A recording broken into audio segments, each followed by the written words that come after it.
De mi madre solo me quedó un recuerdo borroso, postrada en la cama, escuálida, los ojos dilatados, un pañuelo con manchas color escarlata apretado en su mano.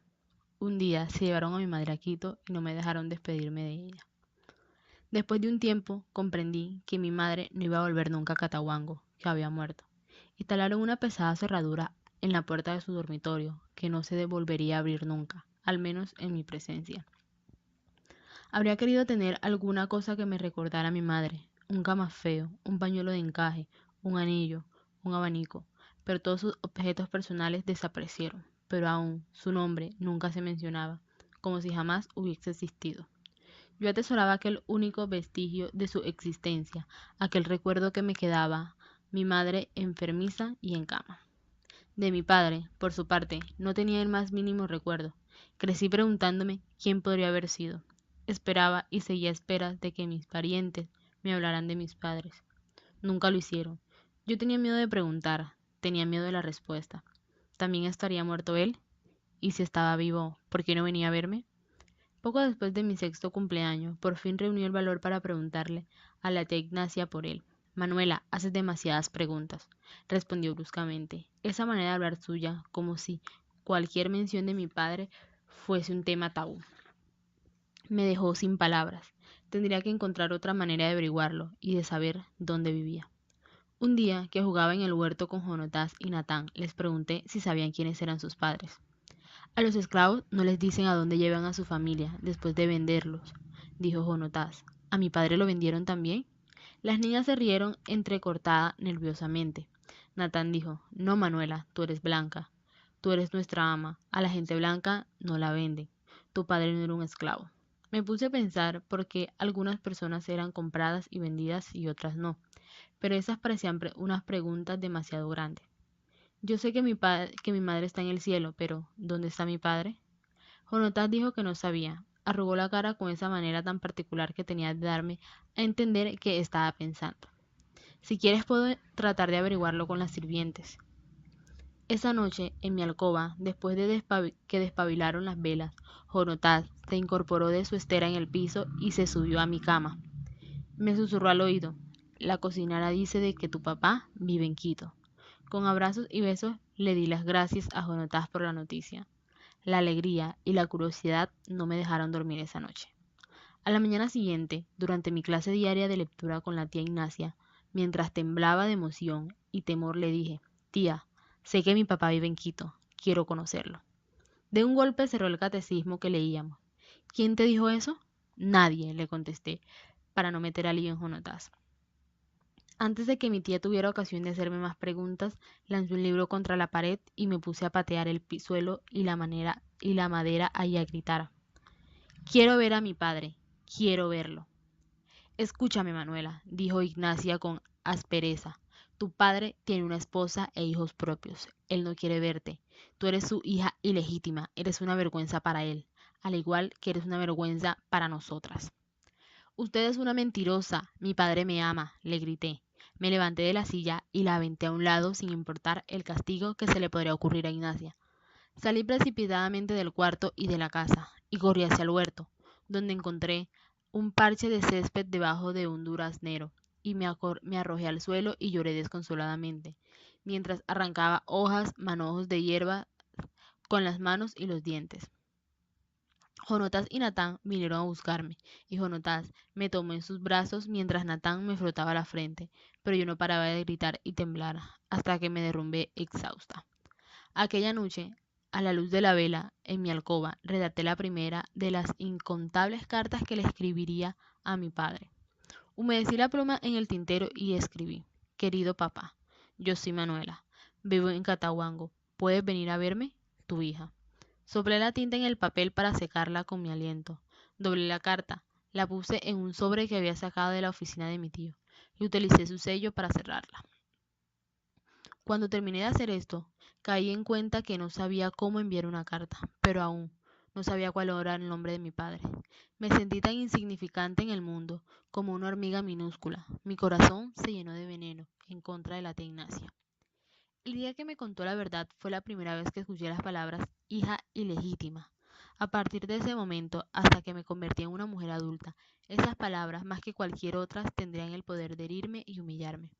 Las escucharía usadas en mi contra por las monjas del colegio. Usaban el término ilegítima como manera de separarme de las otras niñas, como una manera de indicarme que me encontraba mancillada, impura. A medida que crecía, comprendí que todos los criollos éramos considerados ilegítimos y por lo tanto inferiores, de acuerdo a los españoles. Fue a partir de entonces cuando empezó a crecer mi desprecio inextinguible por la corona española. Mucho antes de saber que en Sudamérica se emprendían batallas para liberar a mi gente, a los descendientes de los españoles nacidos en suelo americano. Lo que yo más anhelaba era ver a los españoles, con su pretenciosa superioridad, con su catolicismo hipócrita, expulsados de nuestras tierras y enviados de vuelta a España. Humillados, anhelaba que probaran en carne propia la vergüenza y la deshonra que yo sufrí a manos de mi familia y de las monjas. Estaba convencida desde niña que nunca me libraría de la etiqueta de ilegitimidad hasta que fuéramos libres de España. Cuando tenía 7 años, mi tía me informó que me iban a enviar a Santa Catalina, un colegio y convento en Quito, en el que las niñas de buenas familias eran educadas por las monjas conceptas. Tuvimos que pagarle una fortuna, dijo Ignacia, durante la cena de la noche antes de que partiera de Catahuango hacia el colegio, para que no tuvieran en cuenta las circunstancias de tu nacimiento. Asegúrate de ser buena alumna, Manuela. Lo que hacemos es un sacrificio enorme por ti, y yo no estoy segura de que lo merezcas. Pero es lo menos que podemos hacer. Después de todo, llevas nuestros apellidos. Me entristecía alejarme de Jonatán y Natán, pero no veía la hora de irme lejos de unos parientes que no me querían, así como de conocer otras niñas de mi edad. Tenía la esperanza de que las hermanas del convento, que estaban casadas con Cristo y dedicadas a hacer buenas obras, fueran bondadosas y maternales. Deseaba tanto tener una madre. Mis esperanzas fueron destrozadas muy pronto. En clase, cuando levantaba la mano porque sabía la respuesta, siempre les preguntaban primero a las otras niñas. Nunca recibía elogios por mis tareas, incluso cuando merecía las calificaciones más altas, y nunca recibía una golosina o un pedacito de fruta adicional o un pastelillo como algunas de las otras niñas. La Virgen María, Madre de Dios, era mi único consuelo. Le rogaba a ella, rebosante de amor por todos los seres humanos, que aliviara mi desgracia, ya que ningún adulto me demostraba afecto. Ella sería mi fuente de amor. Me convertí en una devota de la Virgen y me aprendí muchas oraciones dedicadas a ella. Con frecuencia, durante nuestro recreo del mediodía, cuando todas las otras niñas salían a tomar un poco de aire fresco, yo me encaminaba a la capilla y de rodillas le rezaba a la Madre Bendita, implorándole que hiciera que las monjas me trataran tan gentilmente como trataban a las niñas de las buenas familias. Durante mi primer año en el colegio, a medida que se acercaba mayo, el mes dedicado a la Virgen, avanzaban los preparativos para las celebraciones diarias que tendrían lugar. A todas las niñas se les asignaban tareas que debían realizar y dar fe de su devoción a la Virgen. A algunas se les encargó arreglar las flores del altar, o cambiar todos los días el agua de los jarrones, o encender las velas en la capilla y restregar la cera que caía derretida sobre el piso de madera. Yo esperé y esperé que me asignaran alguna tarea, pero fui una de las pocas niñas que no fueron elegidas para honrar el nombre de la Virgen. A pesar de que las monjas me causaban pavor, había visto cómo usaban una vara para dar nalgadas a las pocas niñas que se atrevían a levantar la voz para protestar por algo. Fui a ver a la Madre Superior en su despacho. Temblaba de temor cuando la escuché decir: «Entra». «Manuela Sáenz», me dijo con el ceño fruncido, «¿qué haces aquí? Deberías estar en clase». Sentía como mis rodillas se entrechocaban, pero tenía que hablar. «Quiero saber por qué no fui elegida para servir a la Virgen María durante el mes de baño, reverenda madre», dije con una vocecita. «Ven aquí», dijo la Madre Superiora, indicándome que me acercara a su escritorio. Me faltaban las fuerzas. Cuando estaba tan cerca que podía sentir su respiración en mi rostro, me dijo: «Las niñas como tú, Manuela Sáenz, nacidas de uniones impías, no son dignas de servir a la Madre de Dios. La Virgen solo acepta a las niñas inocentes. Tienes suerte de que te aceptáramos en el colegio, pero te advierto de una vez que si vas a ser causante de problemas, te enviaremos de vuelta con tu tía. ¿Entendido? Y a partir de ahora, y por el tiempo que seas alumna de este colegio, te prohíbo que vuelvas a mencionar este tema». Recuerda siempre que eres una infortunada, indigna de servir a la Santa Madre de nuestro Salvador Jesucristo. Vete a clase inmediatamente. Mi odio hacia la Iglesia Católica nació ese mismo día. Después de aquello dejé de rezar a la Virgen. Si de verdad yo no era digna de servirle a ella, si ella era incapaz de protegerme de la crueldad de las monjas, ¿para qué pasar horas de rodillas mientras rogaba su intercesión? Con el paso de los años, aquel sentimiento venenoso se convirtió en una convicción de que Dios no podía existir si permitía que hubiese tanto sufrimiento e injusticia en la tierra, y si acaso existía Dios, ¿de qué no servía? Durante los 10 años que siguieron, aquellas despiadadas monjas conceptadas de velos negros me hicieron rezar y recitar el rosario por horas enteras, todos los días de rodillas, algo que a veces se prolongaba por varias semanas, justo durante lo que deberían haber sido los días despreocupados de mi vida. Las monjas creían en la mortificación de la carne, baños helados en el invierno y baños calientes en el verano, y ayunos inacabables como si nos preparaban para ser faquires o soldados en los ejércitos de Esparta. El día escolar comenzaba a las 5:30 de la mañana, cuando cualquier objeto que tocáramos todavía estaba recubierto por una fina capa de hielo formada por el glacial de la noche. Después de lavarnos la cara con agua fría y de vestirnos, éramos conducidas como un rebaño hasta la capilla para un periodo de introspección, a cual seguía una santa misa. Cuando por fin se acababa la misa, recibía con gratitud la taza de chocolate y la tajada de pan sin mantequilla que me correspondía. Había otras 2 misas durante el día, una antes del almuerzo y la otra a la hora del toque de víspera, para finalizar el día. Antes de retirarnos a la cama, teníamos que rezar un rosario interminable. Nos veíamos obligadas a soportar aquellas torturas para poder aprender a hacer bordados en oro sobre seda y tejer y zurcir las medias, a elaborar cintas y encajes, pegar botones, coser camisas, faldas, chales y todo tipo de ropa interior blanca para denotar pureza virginal. Las monjas también nos enseñaron a leer latín para que pudiéramos recitar oraciones arcaicas y estudiar textos piadosos sobre las vidas de los santos que mortificaban la carne. Aquellos días en el colegio eran como estar emparedada en un mausoleo frígido. De hecho, en muchas partes del edificio se podía percibir el hedor agridulce de las monjas que habían sido enterradas en el convento. Cada día debíamos pasar a través de las aterradoras galerías en las cuales colgaban enormes retratos de las monjas fallecidas pintadas dentro de los sepulcros, con sus rostros musticiosos y severos. Aunque llevasen coronas de flores y espléndidas mortajas, sus aspectos no se parecían al que habría tenido en vida, sino más bien como si durante siglos hubiesen estado momificadas, casi sin excepción. Sus rostros mostraban una expresión de desprecio por el mundo, como si estuviesen diciendo: la vida es un infierno, el mundo es un sitio terrible. Los textos que las monjas preferían para nuestra instrucción eran las hagiografías de otras monjas, bueno, las que habían sido canonizadas, una recompensa a las aterradoras visiones que tenían de su propia mortificación. Memorizábamos largos pasajes de esos libros y los recitábamos en clase todos los días. Se trataba de visiones violentas y cruentas, llenas de canibalismo y cuerpos desmembrados. Me producían pesadillas durante el día, cuando me encontraba a solas en la capilla o caminaba por un corredor junto a una imagen de un santo descabezado, se me cerraba la garganta y no podía respirar. De todas las visiones, ninguna era más espeluznante que la de Jerónima, una monja que había vivido recluida en un convento de Santa Fe de Bogotá. La visión que tenía de que era colocada en el interior del horno encendido y observaba que su cuerpo se carbonizaba mientras su corazón todavía palpitaba. Era algo que me ponía enferma.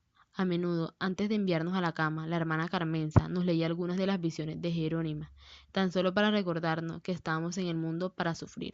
Cada noche, antes de que las velas fuesen extinguidas, escuchábamos a Carmenza que repetía en un tono lúgubre: la muerte no la conocéis, y sois vosotros mismos vuestra muerte. Tiene la cara de cada uno de vosotros, y todos sois muerte de vosotros mismos. La calavera es el muerto, y la cara es la muerte. Y lo que llamáis morir es acabar de morir, y lo que llamáis nacer es empezar a morir, y lo que llamáis vivir es morir viviendo. Muchos años después descubrí que el gran poeta Francisco de Quevedo había escrito aquel pasaje. No obstante, las monjas se las habían arreglado para sacar de contexto sus palabras poéticas y convertirlas en algo tan inquietante que muchas veces me hacían llorar hasta quedarme dormida. Lo más angustiante de todo era que las persianas de todas las ventanas del colegio que daban a la calle estaban cerradas con clavos. Esto lo hacían para evitar que posáramos los ojos en otros hombres que no fueran los curas que visitaban el colegio. Las monjas nos explicaban que la única manera de orar a Dios en un estado de pureza era nunca estar tentadas por la imagen de ningún hombre. Nuestras almas debían de ser como cristales inmaculados. Decían de modo que nuestras plegarias pudiesen llegar a los oídos de Cristo. La visión de los hombres, incluso desde la distancia, impediría que escucháramos la voz secreta en la cual Cristo, nuestro prometido, les hablaba a sus futuras esposas. Fue durante esta época cuando me enteré de que mi padre había nacido en una aldea en la región de Burgos, que se había marchado de España en su juventud y se había instalado en Ecuador, donde prosperó como recolector de impuestos al servicio del Obispado de Quito y como presidente vitalicio del Consejo de la Iglesia Católica. Se había casado con Juana del Campo, una dama de la ciudad de Popayán en Nueva Granada, con quien tuvo numerosos hijos. Todas estas noticias las recopiló mi única amiga en el colegio, Rosita Campuzano, una niña de Guayaquil que los fines de semana iba a ver a su custodio en Quito. Cuando creció la amistad, Rosita me confió que ella también era ilegítima, igual que yo. Había sido aceptada por las monjas debido a la riqueza de su familia. Para que fuese aceptada una niña ilegítima, la familia tenía que hacer al colegio una donación monetaria de alto monto. Nuestra educación, al igual de nuestras propias vidas, no era nada más que el resultado final de una serie de elecciones personales corruptas. ¿Qué niña no ama a su padre incluso si no es bueno? En clase soñaba con los ojos abiertos en aquel día, pronto, muy pronto, en el que vendría a verme y a explicarme las razones de su silencio. Mi padre sería gentil y amoroso y me rescataría del aispuro y sería mi protector el resto de mi vida. Rosita me consiguió su dirección y yo le escribí presentándome y pidiéndole que me viniera a visitar en Santa Catalina. Cada vez que llegaba el correo yo contenía la respiración, anhelaba que trajese su respuesta de su parte, pero aunque le escribí muchas veces rogándole que me llevara lejos de Santa Catalina, nunca recibí de él ni una línea. ¿Cómo era posible que mi propio padre fuese tan frío y tan despreocupado por mi suerte? ¿No se suponía que todos los padres amaran a sus hijas? A medida que pasaban los años, mi deseo de verlos disminuían y se convertían en rencorosas ansias de venganza. Un día yo llegaría a ser la mujer más importante del Ecuador y mi padre y su familia por fin reconocerían mi existencia y buscarían mi compañía. Entonces yo los humillaría públicamente a él y a su familia, tratándolos como si fuesen desconocidos. Llegué a la conclusión de que incluso si nadie creía en mí o me estimulaba el forjarme, un gran destino iba a desprender de mí misma. Mis probabilidades eran altas, al menos eso lo sabía. Era más inteligente que la mayoría de mis tontorronas compañeras de clase, y todos, incluso los mezquinos aispuros, alababan mi belleza. Además, yo sabía con certeza que sería la heredera de la fortuna de mi madre. Una vez que pasara a ser mayor de edad, Catahuango me pertenecía legalmente. Como mis riquezas, podría diseñar mi propio futuro y escoger al marido que quisiera. Vendería la hacienda y me mudaría a París. Allí abriría un salón en el cual los habituales serían las grandes personalidades del momento. Se escribirían novelas y obras de teatro inspiradas en mí. Poetas fulminados por el amor me dedicarían libros de sonetos. Un príncipe europeo, un rey o al menos un duque, se enamoraría de mí y entonces merecería aquel alto grado de respeto que se reserva a la naturaleza europea. Era en ese momento de mi sueño, se complicaba, porque incluso en ese entonces detestaba la idea de cómo los títulos heredacos que veía como otra de los desdeñables legados de España. La única nobleza que reconocí y respeté siempre era aquella de que los hombres y mujeres que habían logrado grandes proezas, el explorador y el científico alemán Alexander von Humboldt, encarnaban mi idea de lo que debía ser nobleza. Quizás algún día conocería al mismo von Humboldt y él me aceptaría como discípula y me enseñaría todo lo que sabía. Y entonces me convertiría en exploradora y escribiría libros científicos y escalaría las montañas más altas de Ecuador. En 1802, el explorador había estado muy cerca de llegar a la cima del Chimborazo, que se creía era la montaña más alta del mundo conocido, y una montaña que ningún hombre lograría conquistar. Pero aún más importante, acoraba a von Humboldt porque había leído en un periódico subversivo que se había traído Rosita. Aquel había dicho que llegaba el momento para una revolución en el continente suramericano.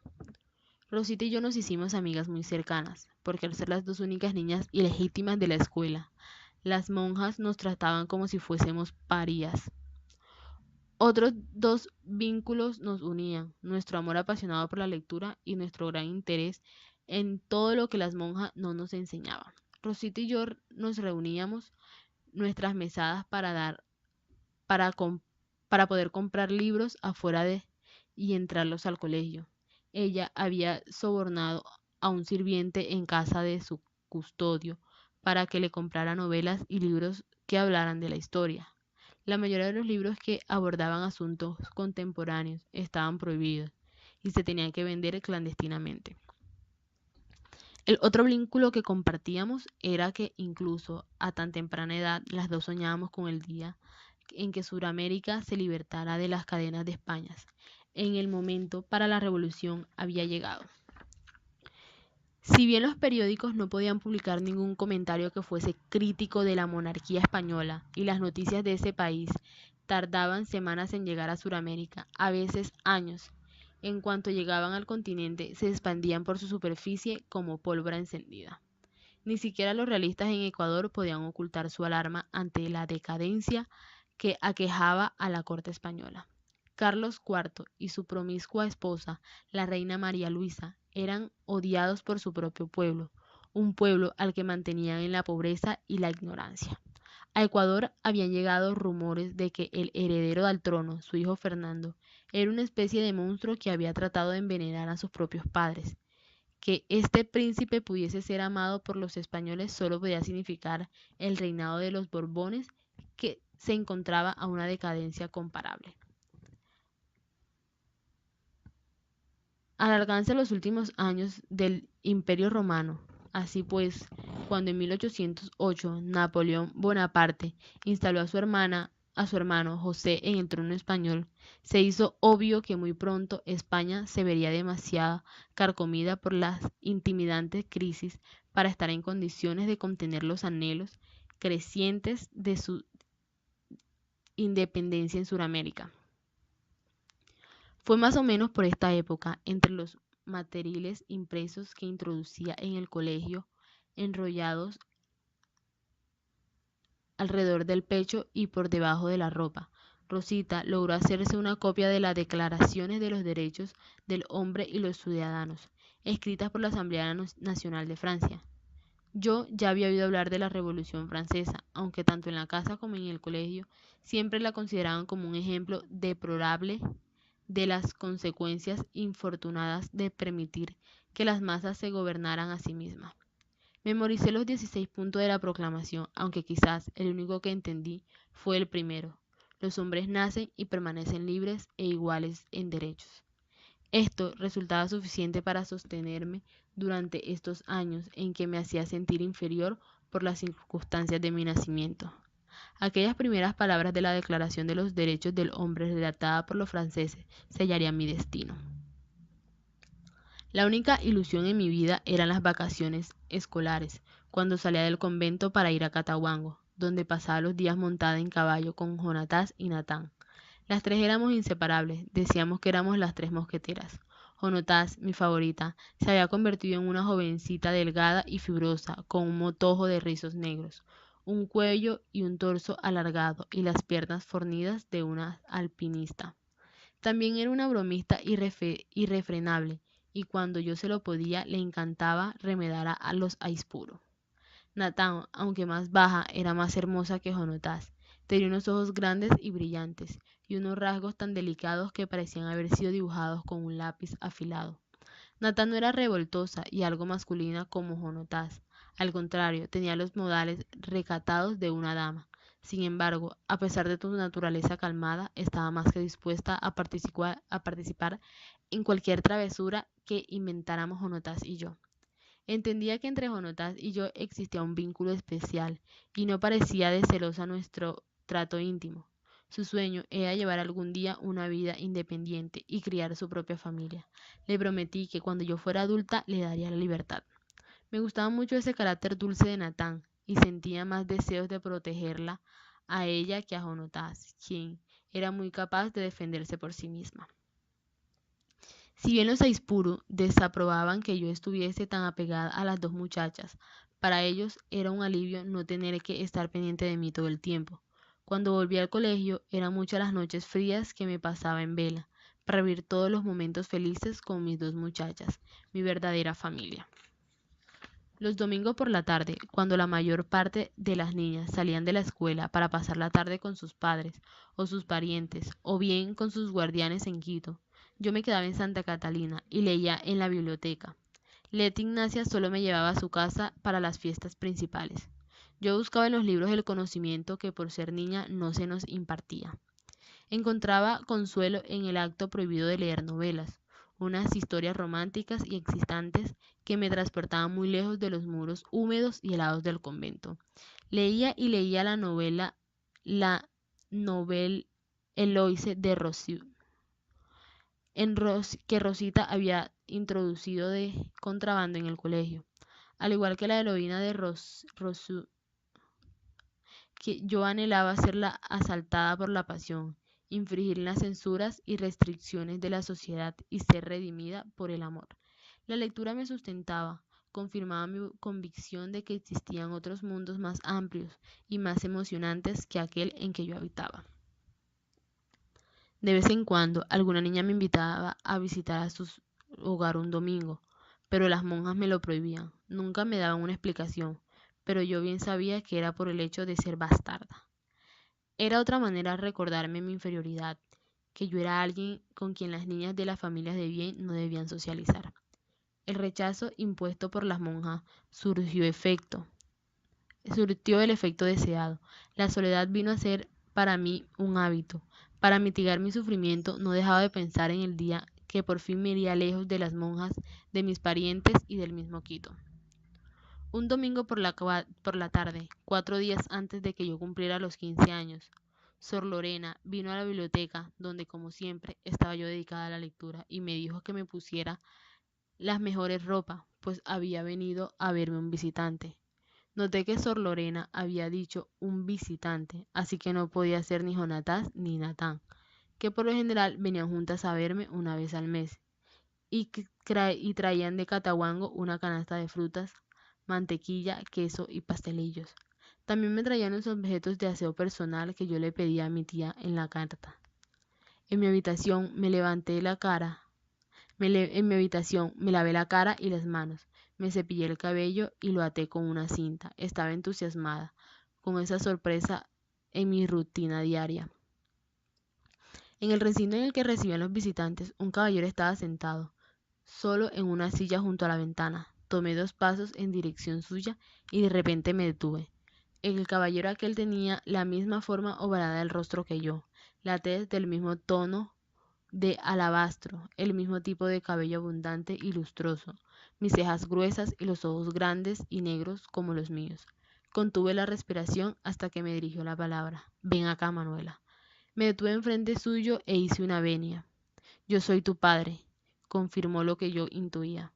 Me senté frente a él en silencio y por la ventana abierta miré hacia un patio en el que había una fuente seca en su jardín. en la cual se alzaba una higuera solitaria.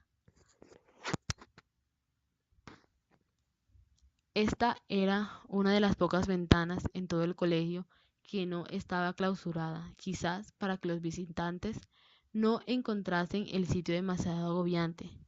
En cada esquina del cuadrado que conformaba el jardín había un pequeño macizo de claveles rosados. A la luz débil y brumosa de esa hora, el jardín ofrecía un aspecto moribundo hacia el norte por encima de las tejas de la arcilla roja del convento.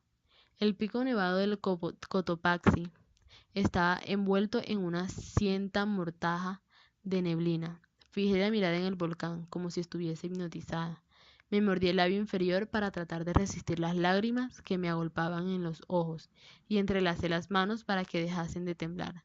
Tenía miedo de que si abría la boca y le decía algo, no haría más que vomitar sapos, víboras y escorpiones.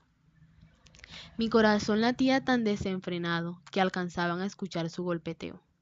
Mi padre seguía sentado. Lo escuché decir: Manuela, verdaderamente has heredado la belleza de tu madre. Me giré para mirar a mi padre, que sonreía. Señor, le dije con frialdad, ¿por qué razón ha venido? Yo ahora no necesito de usted. En cuanto a mi belleza, nada he tenido que ver con ella, y la belleza de mi madre solo sirvió para arruinarle la vida. Sacó un pañuelo perfumado del bolsillo y se sonó la nariz. Yo quería escapar de aquel cuarto, esconderme en mi dormitorio y enterrar la cabeza en mi almohada. Manuela, por favor, créeme. Si te digo que no podría haber venido antes, soy un hombre casado y con una familia. Mi esposa no lo habría entendido. ¿Pero ahora sí lo entiende? ¿Eso es lo que me está tratando de decir, señor? Pues bien, ¿alguna vez se detuvo usted a pensar la vergüenza que su silencio me ha causado? ¿O cuánto tendría que sufrir por causa de su indiferencia? Me temo que ha venido demasiado tarde. Yo quería experimentar todo el odio que sentía por él, por su horrible esposa y sus hijos. Sí que me necesitas, hija mía, dijo. Hizo caso omiso a mi ira y añadió: en un par de años estarás en edad de contraer matrimonio, y ningún hombre de buena familia va a quererte como esposa, a menos que yo te reconozca públicamente como hija mía. De modo que estaba acá porque los Aispuro le habían pedido que viniera.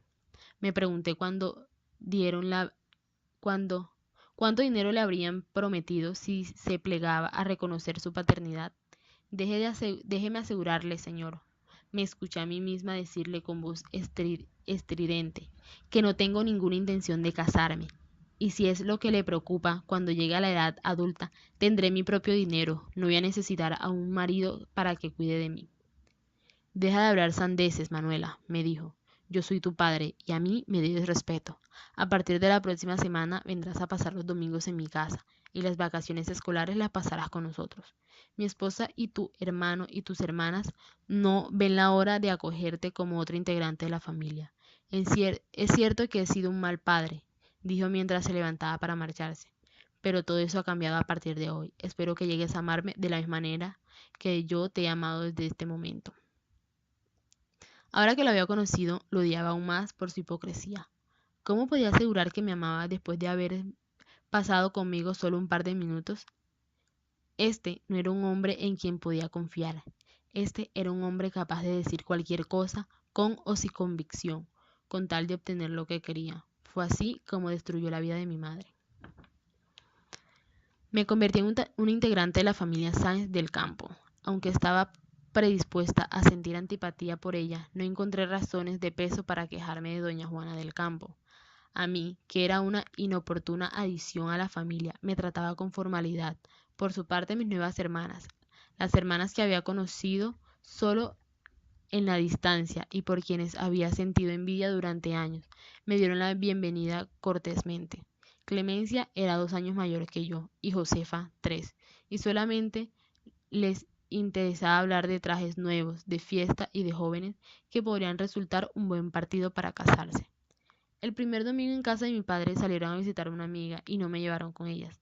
Cuando mi padre se enteró de lo que había pasado, las hizo llamar en presencia mía y les dijo que a partir de ese día, sin ninguna excepción, tenían que incluirme en todas las facetas de su vida social. Clemencia se volvió hacia mí y con un tono que rebosaba falta de sinceridad, me dijo: te pedimos disculpa, Manuela. Créenos que simplemente fue un descuido. No es que queramos desairarte.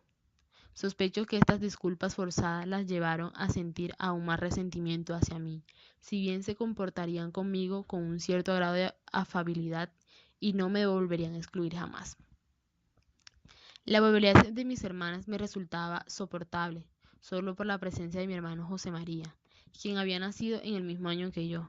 Desde el primer momento reconocí, por el destello que desprendían sus ojos, que era un soñador como yo. Le encantaba montar a caballo como a mí. Fue durante nuestros paseos juntos a caballo que la cercanía íntima que sentíamos empezó a crecer hasta convertirse en un vínculo de cariño.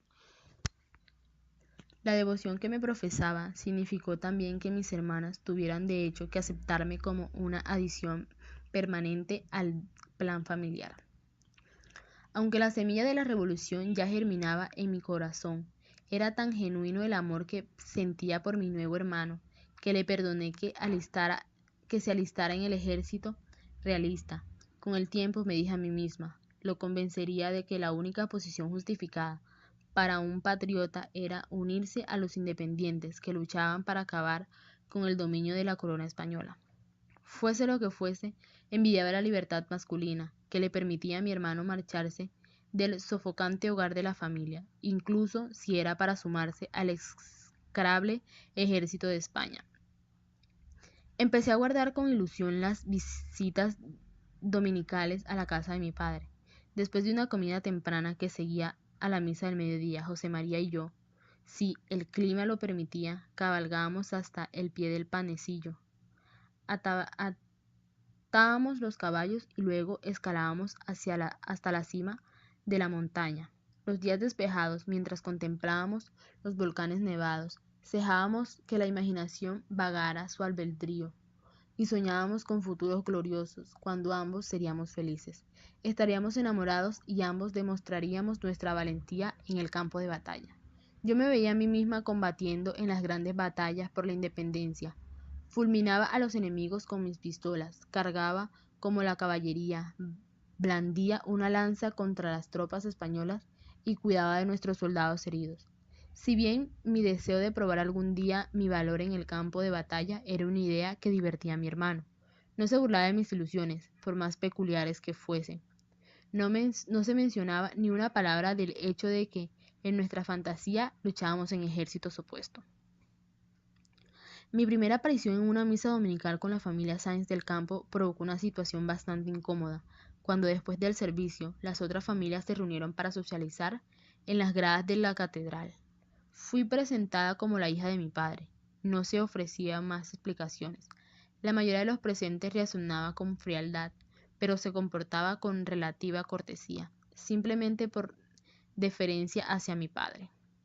Después de mi segunda o tercera aparición, los quinteños se hicieron a la idea de que era un integrante permanente de la familia.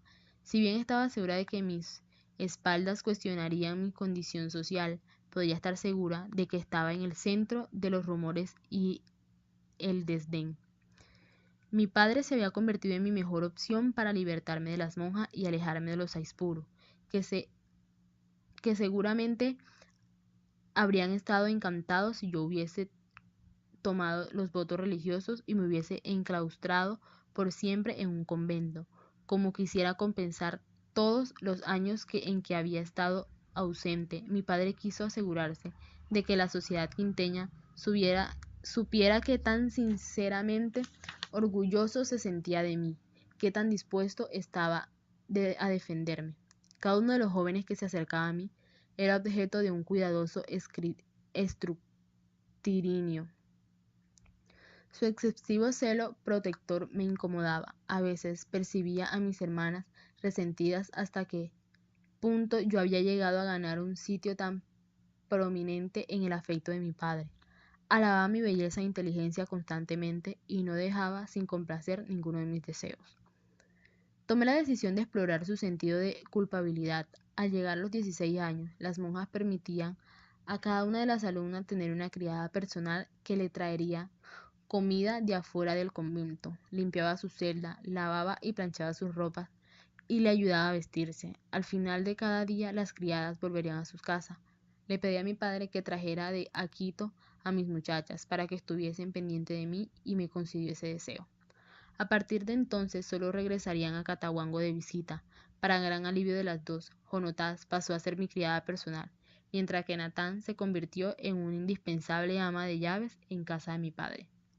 Aunque todavía no podía perdonarle a mi padre todo lo innecesario, dolor que me había causado su negligencia, después de un tiempo empecé a llamarle papá, en lugar de don Simón. Anhelaba que cuando lo llamara papá hubiese sido de corazón. Mi amistad con Rosita Campuzano hizo tolerable mis años en el convento. Si bien éramos de la misma edad, Rosita era más baja y más pequeña que yo en todo sentido. Tenía unas proporciones perfectas, como una muñeca en miniatura. Su padre era un comerciante español, propietario de tiendas en Guayaquil, Quito y Lima. Sus negocios vendían telas, botones, cintas, encajes, sombreros y otros accesorios femeninos, por lo cual Rosita nunca le hacían falta estas cosas y las compartía generosamente conmigo.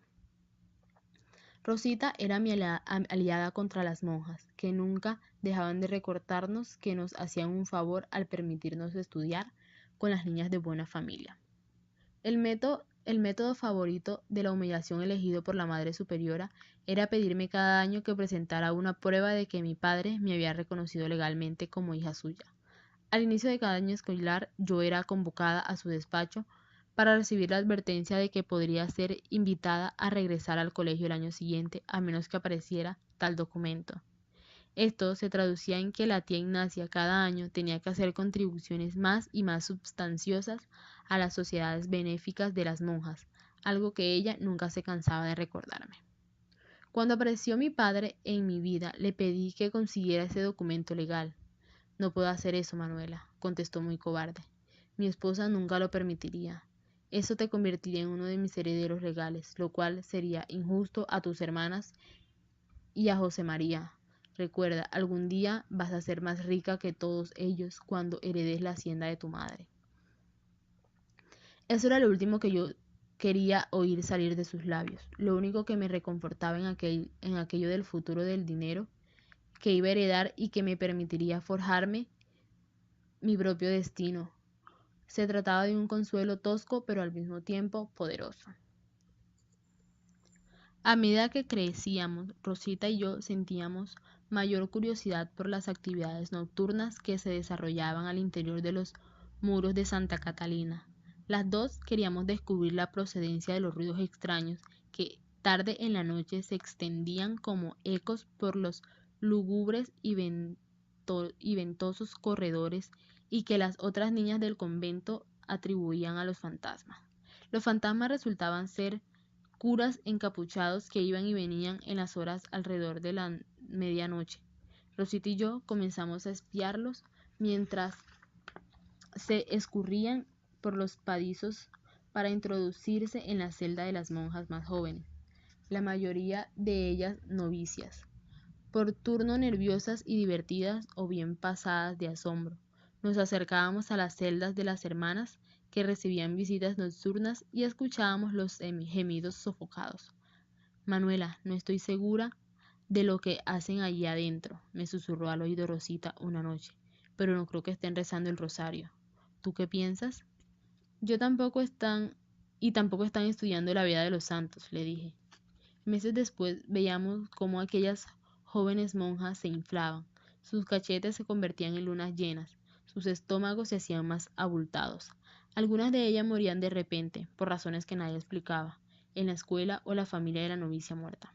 Fue al tiempo que Rosita y yo nos enteramos que las jóvenes hermanas habían muerto de infecciones a causa de burdos abortos realizados en el convento e inducidos por pócimas hechas con virutas de la piel de aguacates verdes. Los fetos y los recién nacidos muertos eran quemados en el crematorio en la parte trasera del convento. De vez en cuando una monja lograba ocultar bien su preñez, que completaba los 9 meses de embarazo y daba luz. Los bebés lloraban sin parar y todavía recubiertos en sangre, los llevaban envueltos en una cobija y eran dejados a la puerta del hogar para niños expósitos de Quito. Rosita y yo empezamos a temer que nos esperaba el mismo destino que estas jóvenes y a menudo desesperadas monjas. Un día, después de clase, le comenté a Rosita algo que se me había ocurrido.